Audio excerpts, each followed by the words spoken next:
क्या law of attraction को इस्तेमाल किया जा सकता है लाइफ में सक्सेस को अचीव करने के लिए? जी हाँ, लॉ ऑफ अट्रैक्शन से सक्सेस को अचीव करने के लिए हमें कुछ लॉ ऑफ अट्रैक्शन की टेक्निक्स का इस्तेमाल करना पड़ता है, जिनमें से कुछ मेन टेक्निक्स हैं मेडिटेशन, एफर्मेशन और स्क्रिप्टिंग। जब हम in law of attraction techniques का इस्तेमाल करते हैं तो हमारा सबकॉन्शियस माइंड सक्सेस के लिए प्रोग्राम होता है। जो लोग लाइफ में फेलियर को बार बार अट्रैक्ट करते हैं उनके साथ होता ये है कि उनके सबकॉन्शियस माइंड की प्रोग्रामिंग नेगेटिव हो रखी होती है, और ऐसे लोगों के लिए law of attraction negative way में काम करता है, यानी कि उनकी लाइफ में बार बार फेलियर को अट्रैक्ट करता है। आइए अब हम लॉ ऑफ अट्रैक्शन को थोड़ा डीप में समझते हैं। आप सब लोगों ने ये सुन रखा होगा कि लाइक अट्रैक्ट्स लाइक, यानी कि सेम फ्रीक्वेंसी की एनर्जीज एक दूसरे को अट्रैक्ट करती हैं। आइए इसे हम समझते हैं एक बेस्ट और सिंपल एग्जांपल से, जो कि है एक रेडियो। आप सब लोगों ने कभी ना कभी लाइफ में रेडियो को इस्तेमाल किया होगा। जब आप रेडियो को ऑन करते हैं तो आप एक पर्टिकुलर फ्रीक्वेंसी को सिलेक्ट करते हैं। जैसे कि मान लीजिए आपने 92.7 FM को सिलेक्ट किया। अगर आपने 92.7 FM को सेलेक्ट किया है तो आपका रेडियो 92.7 FM की फ्रीक्वेंसी को ही कैच करेगा, यानी कि उस फ्रीक्वेंसी पे चलने वाली इन्फॉर्मेशन को ही प्ले करेगा, चाहे वो गाना हो या कोई टॉक शो हो। आपका रेडियो किसी और फ्रीक्वेंसी को कभी भी अट्रैक्ट नहीं करेगा। अगर आपने 92.7 FM पर ट्यून कर रखा है तो 92.7 FM की फ्रीक्वेंसी को ही अट्रैक्ट करेगा, किसी और फ्रीक्वेंसी को अट्रैक्ट नहीं करेगा, चाहे वो कोई भी हो। ये सेम प्रिंसिपल हमारी लाइफ में भी काम करता है।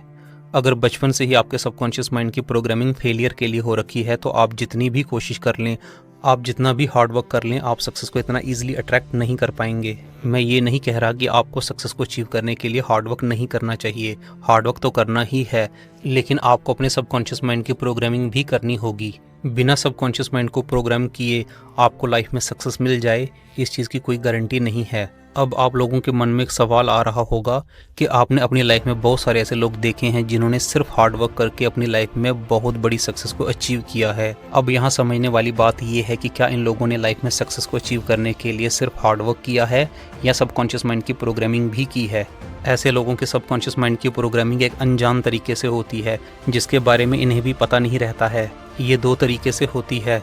पहला तरीका तो ये है कि ये लोग बचपन से ही ऐसे माहौल में बड़े होते हैं, चाहे वो घर का हो चाहे बाहर का हो, जिससे इनका सबकॉन्शियस माइंड ऑटोमेटिकली सक्सेस के लिए प्रोग्राम हो जाता है। एग्जाम्पल, मान लीजिए एक कपल हैं और वो दोनों IAS ऑफिसर्स हैं। उनका जो बच्चा होगा वो बचपन से ही ऐसे माहौल में बड़ा होगा कि उसे IAS करना बहुत आसान लगेगा।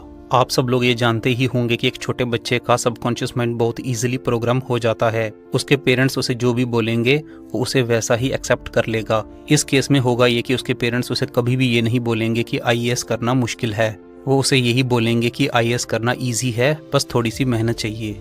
अब इस केस में सबसे इंटरेस्टिंग बात यह है कि उस बच्चे को IAS ऑफिसर बनने के लिए अपने सबकॉन्शियस माइंड की प्रोग्रामिंग करने की ज़रूरत नहीं है, क्योंकि वो ऑलरेडी हो चुका है। बस उसे थोड़ी सी मेहनत करने की ज़रूरत है, जिससे वो सक्सेस को अचीव कर लेगा। आइए अब हम दूसरे तरीके की बात करते हैं जिसमें हमारा सबकॉन्शियस माइंड ऑटोमेटिकली प्रोग्राम होता है। वो तरीका है बहुत ज़्यादा हार्ड वर्क। जब आप ज़रूरत से ज़्यादा हार्ड वर्क करते हैं और लंबे समय के लिए करते हैं तो आपका सबकॉन्शियस माइंड ऑटोमेटिकली प्रोग्राम हो जाता है। इसकी सबसे बड़ी एग्जांपल है इलॉन मस्क। उस बंदे ने लाइफ में बहुत ज़्यादा हार्ड वर्क किया है, इतना ज़्यादा हार्ड वर्क किया है कि उसका सबकॉन्शियस माइंड ऑटोमेटिकली सक्सेस के लिए प्रोग्राम हो चुका है।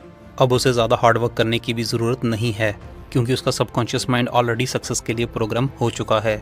अब आप लोगों के मन में एक सवाल आ सकता है कि क्या सबकॉन्शियस माइंड की प्रोग्रामिंग होने के बाद वो हमेशा के लिए रहती है? ऐसा ज़रूरी नहीं है। अगर ऐसा होता तो आपने बहुत सारे ऐसे लोग देखे होंगे जो पहले लाइफ में बहुत बड़ी सक्सेस को अचीव करते हैं, उसके बाद एकदम फेल हो जाते हैं। ये वही लोग हैं जो अपने सबकॉन्शियस माइंड की प्रोग्रामिंग जो कि सक्सेस के लिए हुई थी उसे मेंटेन नहीं कर पाते हैं। इसका कोई भी कारण हो सकता है। यहाँ एक बात बड़ी इंटरेस्टिंग है कि ये वही लोग हैं जिनकी प्रोग्रामिंग बाय डिफ़ॉल्ट होती है, यानी कि अपने आप होती है। इन लोगों को सबकॉन्शियस माइंड की प्रोग्रामिंग का कुछ भी पता नहीं रहता है। इन्हें पता ही नहीं चलता है कि कब फेलियर का पैटर्न इनके सबकॉन्शियस माइंड में एंटर कर गया और इन्हें सक्सेस से फेलियर की तरफ ले गया। ऐसे लोग अपने सक्सेस और फेलियर को किस्मत के साथ जोड़ते हैं। आप सब लोगों ने सुना ही होगा कि हम लोग अपना डेस्टिनी खुद क्रिएट कर सकते हैं, और वो डेस्टिनी क्रिएट करने का तरीका सबकॉन्शियस माइंड की प्रोग्रामिंग ही है। अगर आपको लाइफ में बहुत ज़्यादा सक्सेसफुल बनना है तो आपको हार्ड वर्क के साथ साथ अपने सबकॉन्शियस माइंड की प्रोग्रामिंग को भी करते रहना चाहिए। हम लोग लाइफ में सक्सेस को अचीव करने के लिए सुबह से लेकर शाम तक हार्ड वर्क करते हैं, लेकिन सबकॉन्शियस माइंड की प्रोग्रामिंग को नज़रअंदाज करते हैं। हमारी सक्सेस में हमारे सबकॉन्शियस माइंड की प्रोग्रामिंग का बहुत बड़ा रोल है, जिसे हम इग्नोर नहीं कर सकते। हमारा सबकॉन्शियस माइंड हमारे सराउंडिंग में हो रही हर चीज़ से प्रोग्राम होता है। आप सब लोग जानते ही हैं कि आज के समय में हमारे सराउंडिंग में नेगेटिविटी बहुत ज़्यादा है, इसलिए हमारे सबकॉन्शियस माइंड की नेगेटिव प्रोग्रामिंग में हमारे सराउंडिंग का बहुत बड़ा रोल है। लास्ट में कंक्लूजन, अगर आपको लाइफ में सक्सेसफुल बनना है तो आपको हार्ड वर्क के साथ साथ अपने सबकॉन्शियस माइंड की प्रोग्रामिंग भी करनी होगी, जिससे आपके सक्सेसफुल होने की प्रोबेबिलिटी बहुत हाई होगी, या आप कह सकते हैं कि आपको सक्सेसफुल होने से कोई नहीं रोक सकता। अगर आप लाइफ में सक्सेस को अचीव करने के लिए सिर्फ हार्ड वर्क करेंगे तो आपके सक्सेसफुल होने की कोई गारंटी नहीं होगी।